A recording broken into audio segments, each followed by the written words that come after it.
Aujourd'hui, pour notre stratégie de richesse, je vais vous parler du rendement.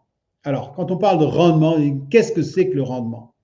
Le rendement est une mesure de la rentabilité d'un investissement sur une période de temps déterminée et qui se mesure en pourcentage. Okay? Donc, c'est exprimé en pourcentage. Donc, quand on parle de faire, je fais un investissement dans tel actif financier, eh bien, quel est le retour? Est-ce que c'est du 2%, du 5%, du 10%, 20, 30, 50, 100%? Eh bien, quand on parle de ce pourcentage-là, eh bien, c'est le rendement. Okay? Le rendement que vous pouvez espérer avoir de votre investissement. J'ai préparé un tableau tout simple que vous pouvez voir là et qui montre que, il est très simplifié, mais vous comprenez la logique derrière. C'est que vous avez le rendement, plus le rendement est élevé, si on parle de 5%, 10%, 20%, 30, 50, 100%, 1000% à la limite, okay? Plus le rendement est élevé, plus le risque est élevé. Okay? Ce n'est pas toujours le cas, mais c'est souvent le cas. Alors, il y a des investissements qui ont des rendements très intéressants, très élevés, et pourtant, il y a des risques qui sont relativement faibles. Par contre, pour les identifier, pour pouvoir avoir accès à ce type d'investissement, eh bien, il est nécessaire de développer son intelligence financière, de vraiment apprendre et à identifier les opportunités et les risques associés. Et vous allez voir qu'une fois que vous commencez à vous développer dans ce sens-là, vous allez pouvoir trouver des opportunités avec de très très bons rendements et des risques qui sont faibles, très faibles ou même quasiment inexistants. OK? Voilà. Alors, quand on parle de cela, je vous donne un exemple qui peut être au niveau de l'immobilier. L'immobilier, c'est considéré en général comme étant des investissements à risque relativement faible. On investit dans la pierre, donc il va y avoir un rendement parce qu'il y a un locataire. Okay, il y a le risque que le locataire ne paye pas son loyer, mais normalement, il y a des lois, il y a tout ça. Donc, normalement, ça devrait bien se passer. Et ça se passe bien dans la plupart des cas.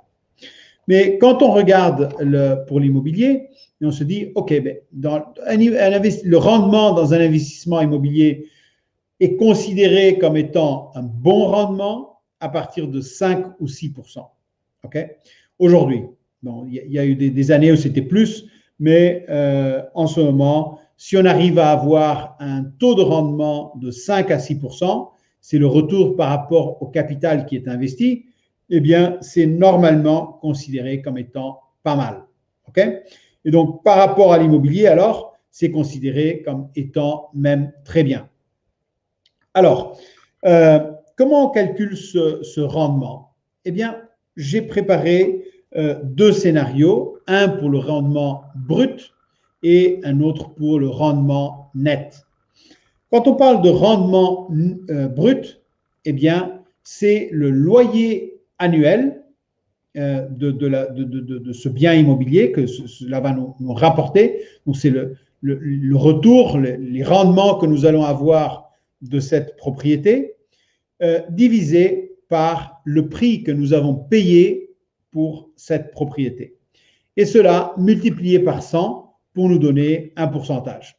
Donc, évidemment, le loyer est toujours inférieur au prix payé. Donc, on aura un chiffre à virgule, 0, quelque chose. Et puis, on multiplie par 100 et on a notre taux de pourcentage. OK? Donc, ça, c'est le rendement brut. Le rendement brut est intéressant, mais c'est plus intéressant de savoir quel est le rendement net. Pourquoi? Eh bien, parce que le rendement net, c'est plutôt ce que vous allez toucher dans votre poche. Après, il faut considérer les impôts, mais comme ça varie tellement en fonction des pays, des régions et des personnes. Normalement, on laisse les impôts de côté.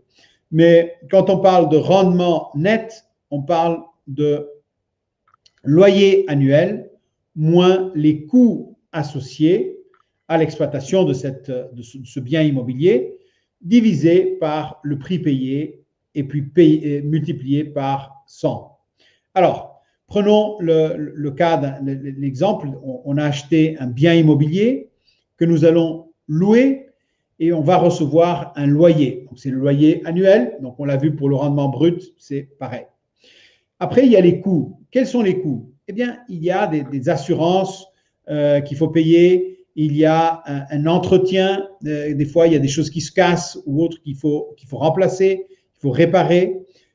Il y a des personnes à qui il faut payer pour le nettoyage du bien, de l'immeuble, etc. Il y a des fois des frais juridiques, des frais bancaires, etc. Donc, on prend tous les frais associés à ce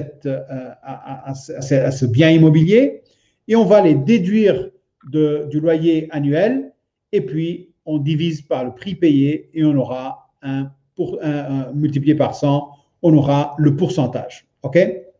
Alors, pour illustrer cela, eh bien, je vais vous parler d'un deal qui est live, dans lequel, si vous souhaitez participer, vous pouvez le faire, et qui est tout simplement, le rendement brut est supérieur à 12%.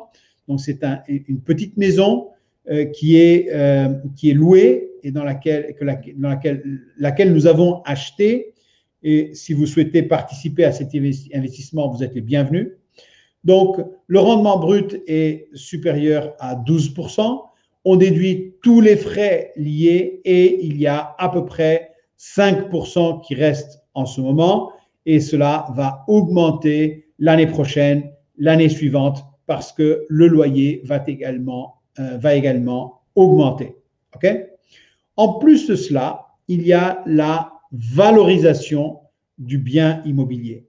Et celui-ci est dans une région qui va augmenter de valeur entre 15 et 20% jusqu'en 2024.